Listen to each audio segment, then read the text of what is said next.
Et ces deux organisations qui sont secouées par des crises internes, il s'agit de la coordination Fulbe Alipular de Guinée et Tabital Poulako Guinée. Voilà, des organisations qui, ma foi, peut-on le dire aujourd'hui, qui risquent l'implosion même. C'est des questions à se poser parce que à la polémique sur la désignation de El Hadj Alseni Bari pour succéder à feu Ousmane Baldé Dissaloa, à cette polémique s'ajoute celle liée désormais à la vie de Tabital Poulako Guinée qui appartient à Tabital Poulako International.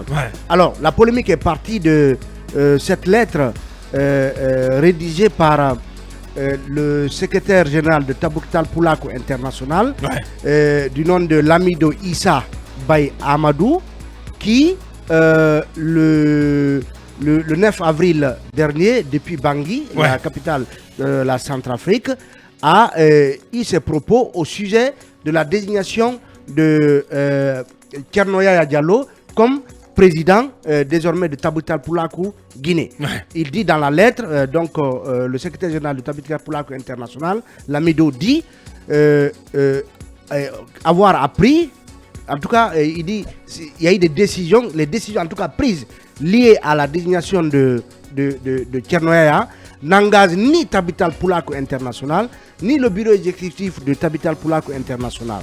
En conséquence, il poursuit dans sa lettre en disant les allégations qui circulent en ce moment dans un enregistrement audio faisant croire que le choix des membres du bureau de Tabital Poulako Guinée aurait été validé par le bureau exécutif de Tabital Poulako International. Donc ces allégations n'engagent que leurs auteurs car il n'a jamais été le cas. Bien. Donc bref, Thierno Yaya Diallo, son choix n'est pas entériné, son choix est contesté par le bureau de Tabital Poulako International. Donc beaucoup. Voilà. Et aux auditeurs, c'est quoi le Tabital Bien, Poulako? expliquez-nous.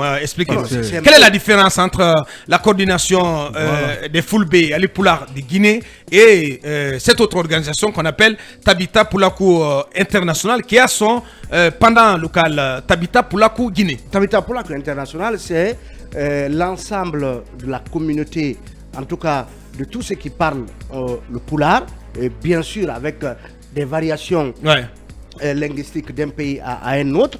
Et vous dites la poulardophonie, si on peut l'appeler comme ça. La poulardophonie. Donc il y a cette structure internationale qui a des antennes au niveau des différents pays. Donc la Guinée en est membre. Le siège est où Le siège central.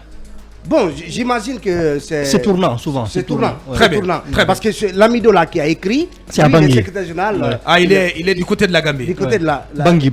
Très bien. De Bangui. Du Bangui en Centrafrique. Voilà. En Centrafrique. Donc ils ont voulu clarifier en disant que ce enregistrement audio qui fait croire que le choix de Thierno Yaya a été entériné ou ils auraient été associés à ce choix. Donc Tabital Poulako International dit que cela ne les engage pas. Donc beaucoup ont perçu cette sortie comme étant une façon de désavouer Thierno Yaya Diallo. Mais par la suite, il y a eu certainement dans le sillage de cette déclaration-là, il y a eu un communiqué de El Hadj le président par intérim de la coordination Fulbe Alipular de Guinée. Fulbe Alipular, dans laquelle justement El Hadj Alseni Bari annonce la suspension de Tabital Poulako Guinée justement pour 6 mois.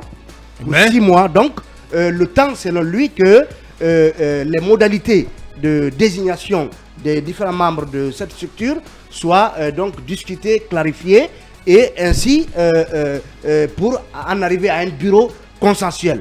Donc la réaction du côté du camp de Thierno Yaya ne s'est pas fait attendre puisque il y a eu cet article publié par Guinée 114 qui donne la parole à Thierno Yaya. Donc un article publié hier. Thierno Yaya qu'on a sollicité ce matin, voilà, pour l'instant, qui n'est pas disponible. Oui, et il nous dit, en réponse justement à la décision annonçant la suspension de Tabital Poulako Guinée par le président de la coordination nationale des Fulbe Alipular, El Hadj Alseni Bari, il répond, Thierno Yaya réplique en disant cette décision n'est que le fruit d'une incompréhension ou de la confusion de la part de la coordination des Fulbe Alipular de Guinée. Comme vous le savez, Tabital Poulako Guinée donc, et la coordination sont deux institutions différentes.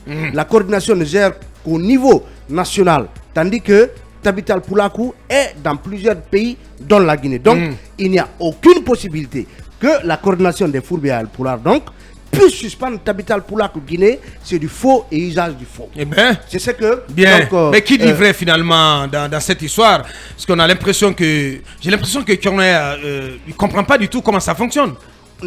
Est-ce que c'est le cas? C'est l'impression que j'ai. Il faut d'abord préciser que toute cette confusion, que ce soit au niveau de la coordination ou au niveau de Tabital Poulakou, résulte du décès de Elhadj Ousmane Baldé Salloua. Voilà. Donc, sous le magistère de Elhadj Salloua, comment ça fonctionnait? Quelle était l'interaction entre les deux organisations? C'est la question que beaucoup se posent. Toujours est-il que... Est-ce qu'à l'époque, sous Feu Salloua, Tabita Poulakou Guinée relevait de la coordination nationale des Foulbé Alpulaar de Guinée? Je pose la question. Est-ce que peut-être la confusion... C'est sans loi qui cumulait. Voilà, qui cumulait. Est-ce que la confusion n'est pas partie de ce cumul de la présidence de Tabital Poulakou et de la coordination Alpulaar? Et bien voilà. Ça veut dire que Alseni Bari veut récupérer. Il veut faire comme sans loi. Est-ce que c'est le cas? La question à se poser à Bakar, c'est que aujourd'hui, beaucoup se posent la question, comme en tout cas Tchernoya le dit, il y a déjà une crise de légitimité autour de Elhadj Alseni Bari déjà. Alors, est-ce que Tchernoya aussi, de son côté, ils ont décidé de faire un peu leur putsch à leur façon, en mettant à profit le décès de comment dirais-je, Elhadj Salloua? C'est des questions à se poser. Toujours est-il que ces deux structures qui concernent directement la communauté Alpulaar de Guinée sont en pleine crise, sont en pleine vague. Qu'est-ce qui va se passer les jours à venir? Parce que dans sa réplique, Tchernoya a dit que comment est-ce qu'un président élu par intérim pour 4 mois, 10 jours, peut-il suspendre une structure pour 6 mois? Donc la confusion elle est totale. Bien.